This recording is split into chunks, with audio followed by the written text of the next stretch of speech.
Eyes Mr. New Mobile here.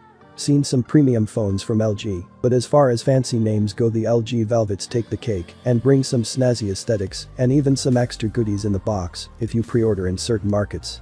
Please subscribe followed by the bell.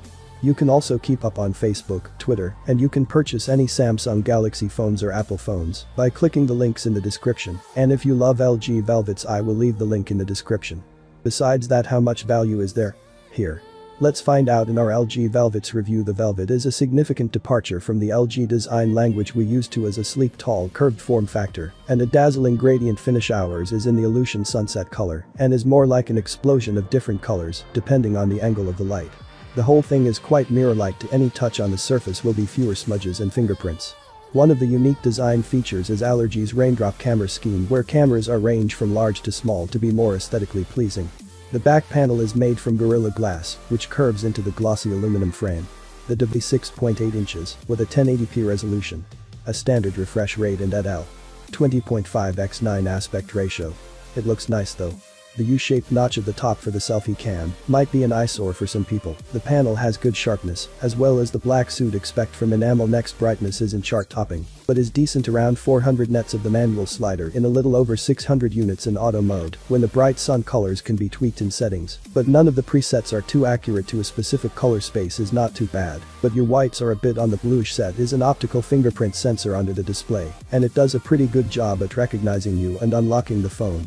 It wasn't the most accurate for us in the beginning, but it seems to improve over time. The more you use it, and there's an always-on display which will show the time and notifications, is highly customizable. With lots of different clock styles and colors to choose from. Yoshi Velvet has a stereo speaker set up with one bottom-firing speaker and the earpiece acting as a second one. He scored very good in our loudness test, and quality is nice. On previous LG phone is 128 gigs of storage on board, which should be plenty. And if not, it is expandable through Microst.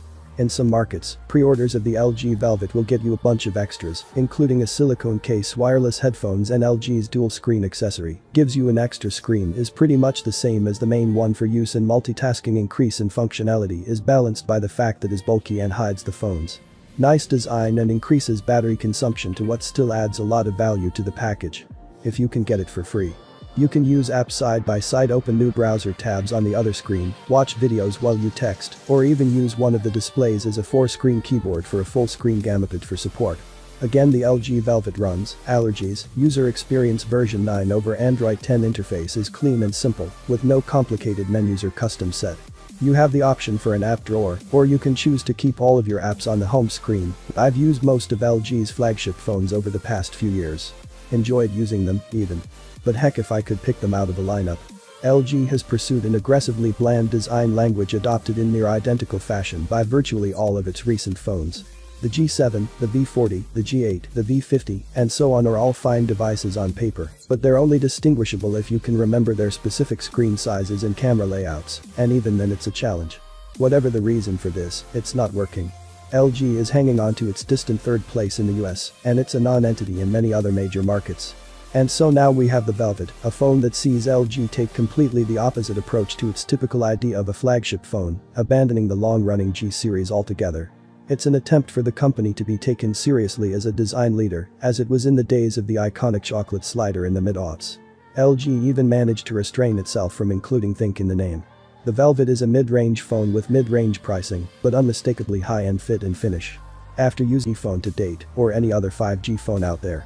The question is, what was sacrificed to achieve this? Would normally start a phone review by talking about its industrial design. It's not all that often that I use phones where the choice of the processor has a material impact on its user experience. In this case, though, LG's decision to go with the Qualcomm Snapdragon 765 and the slightly faster 765G in the US informs almost everything about the device. Just about every flagship Android phone you'll read about this year will use a Snapdragon 865 system on chip at its core. It's the fastest chip available to Android device manufacturers. But the problem with the 865 is that not only does it not have an integrated 5G modem, but Qualcomm also mandates that it be paired with a separate 5G modem, which takes up physical space and consumes more power.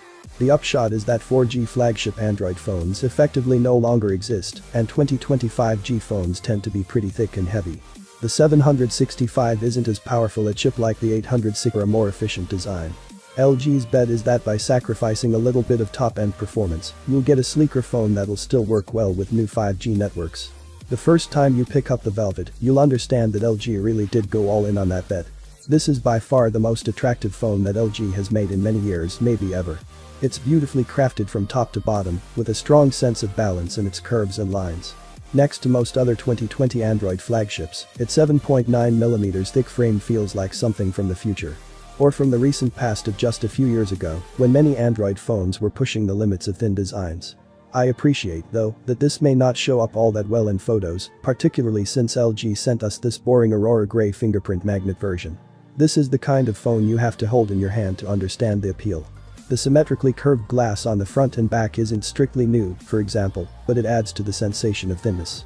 While I would not necessarily say LG is breaking new ground here, it's refreshing in the context of today's high-end phones, part of LG's pre-launch hype for the Velvet. There's one big camera lens at the top, then two smaller lenses and a flash below that evoke dripping water. It does look cool and it's refreshing not to have a huge camera bump, but all things considered, I think I'd rather have a better camera setup. While the Velvet's 48-megapixel main camera that turns in decent photos most of the time, it often suffers from over-sharpening, and it isn't competitive in low light. Here are a few comparisons with the iPhone 11, which is one of the better cameras in this price segment. This is still very much a big phone, however, so don't go expecting the modest specs to allow for a breakthrough in portability. The Velvet has a 6.8-inch 1080p curved OLED screen with a selfie camera notch and slim bezels on the top and bottom. The top edge is a little thicker than what you'll find on other phones, but it balances out the chin on the bottom. Although the screen itself looks great, it has a couple of issues. It only runs at 60 Hz, which puts it out of step with basically every other premium Android phone this year. I also found that the in-screen fingerprint sensor was slow and unreliable now, often requiring a second or third press to authenticate. The recorder, which has plenty of features at the heart of the LG Velvet, is a Snapdragon 765G chipset, is one of the most powerful mid-range chips available. Right now it supports connectivity to 5G networks. Performance is great for mid-range. We didn't see any thermal throttling in our testing. Graphics performance is understandably less than a true flagship. Though nets were taking into consideration for this price, you can get a phone with a Snapdragon 855 Plus or even an 865. Yoshi Velvet has a 4300 mAh battery, pretty typical for modern phone, and battery life is decent, but nothing outstanding.